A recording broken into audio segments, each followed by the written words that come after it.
Les 7 merveilles du monde ne sont pas les seules à pouvoir vous éblouir. Bienvenue sur Watch Mojo Français, et aujourd'hui nous faisons le décompte de nos choix pour le top 10 des splendeurs du monde les plus sous-estimées. Nous publions de nouvelles vidéos chaque jour, alors abonnez-vous pour être au courant des nouveautés excitantes. Pour cette liste, nous passons en revue les endroits de la planète qui n'ont pas l'attention qu'ils méritent. Les 7 merveilles du monde et les 7 nouvelles merveilles du monde ne sont pas prises en compte, bien qu'elles soient incroyables puisqu'on estime qu'elles sont déjà assez reconnues comme ça. Numéro 10, la cathédrale Notre-Dame de Chartres. Point culminant de l'architecture gothique française, la cathédrale de Chartres est souvent oubliée au profit de la plus célèbre cathédrale de Notre-Dame de Paris. Il s'agit pourtant d'un bon aperçu de la période historique qu'elle représente. Presque parfaitement conservée, elle expose fièrement ses vitraux immaculés, ses flèches et une architecture générale qui n'a quasiment pas bougé depuis le début du XIIIe siècle. Elle est donc littéralement authentique. En parlant d'authenticité, la cathédrale abrite le voile de la Vierge, une relique qui, d'après la légende, aurait été portée par la Vierge Marie lors de la naissance du Christ. Numéro 9, Angkor Wat. Souvent vu comme la 8e merveille du monde, Angkor Wat est l'un des derniers grands centres religieux de notre planète. Extrêmement populaire, il attire plus de 2 millions de touristes chaque année. Construit au début du XIIe siècle comme lieu de culte hindou, il s'agit plus d'un ensemble de temples que d'une simple structure. À la fin du siècle, ce sont les bouddhistes qui ont commencé à l'utiliser. L'un de ses premiers visiteurs, Antonio da Maddalena, a écrit à son sujet « Il ne ressemble à aucun autre bâtiment au monde ». Et il avait raison. Numéro 8, les grottes d'Ajanta. Considérées comme l'un des premiers témoignages de l'art et de l'architecture bouddhiste au monde, les grottes d'Ajanta méritent bien plus d'attention. D'après la plupart des estimations, la majorité des sculptures datent du 2e siècle avant Jésus-Christ. Les grottes sont situées au cœur d'une jungle dense, et c'est un officier britannique qui les redécouvre par accident en 1819 lors d'une partie de chasse. Décrite par l'Archaeological Survey of India comme le plus bel exemple de l'art bouddhiste ayant survécu, l'intérieur de la grotte exhibe de vieilles représentations d'enseignements bouddhistes et de Bouddha lui-même. Numéro 7, la forteresse de Sigiriya.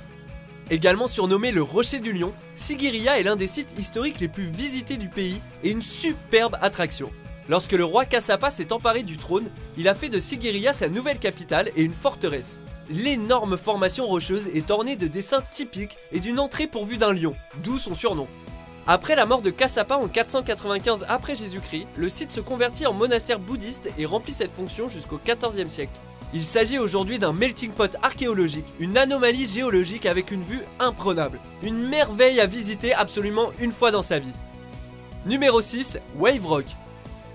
Si vous demandez à un groupe de nommer un rocher célèbre situé en Australie, la plupart n'auront qu'une réponse, Ayers Rock, également nommé Uluru.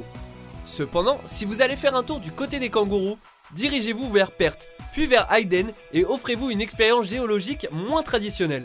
Ce rocher, nommé ainsi pour des raisons évidentes, a plus de 2,7 milliards d'années.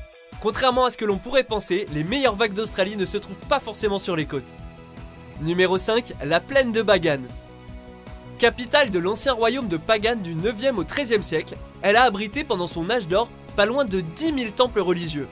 Si le nombre a baissé, il reste aujourd'hui plus de 2200 monuments, pagodes, temples et bâtiments éparpillés sur 100 km². Bagan servait jadis de centre international pour pratiquer l'alchimie, l'astrologie, la philosophie et la médecine. Bien qu'elle ne soit plus aussi prospère qu'autrefois, la ville reste l'un des endroits les plus magiques sur Terre. Numéro 4, les monastères des météores. Notre prochaine entrée, dont le nom en grec signifie suspendu dans le ciel, est absolument incroyable, mais elle l'était encore plus lors de sa création. Le complexe des météores est constitué d'une série de monastères sculptés et construits dans des piliers de grès entourés d'arbres.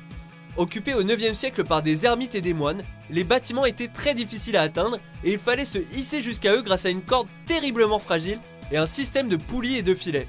Il y a aujourd'hui des marches, mais les premiers habitants étaient des durs à cuire. Numéro 3, Wat Ronken.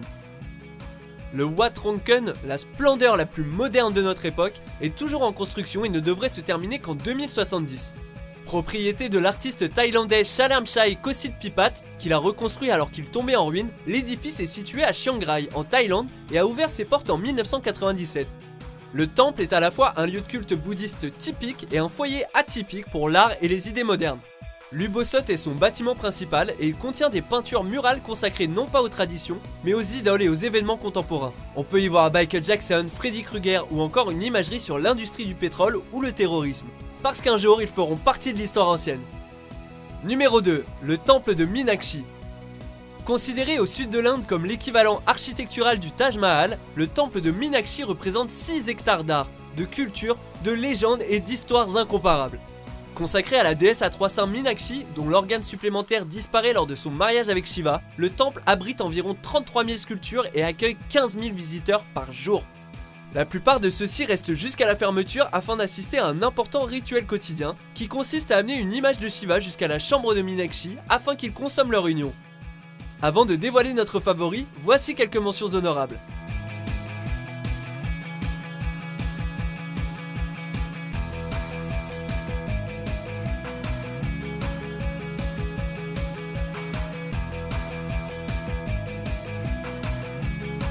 Numéro 1, le Salto Ángel. Avec une hauteur de 979 mètres, voici la plus haute chute d'eau du monde. Quoi de plus merveilleux? Salto Ángel, qui porte le nom du premier aviateur à l'avoir survolé, possède une place sacrée dans l'histoire de l'exploration. Si l'endroit est difficile à localiser, il est encore plus dur de s'y déplacer, à tel point qu'il est devenu un défi pour les aventuriers en herbe. Et, cerise sur le gâteau, il a inspiré les chutes du paradis dans le film de Pixar Là-haut. En gros, c'est magnifique, époustouflant et il surpasse tout le reste.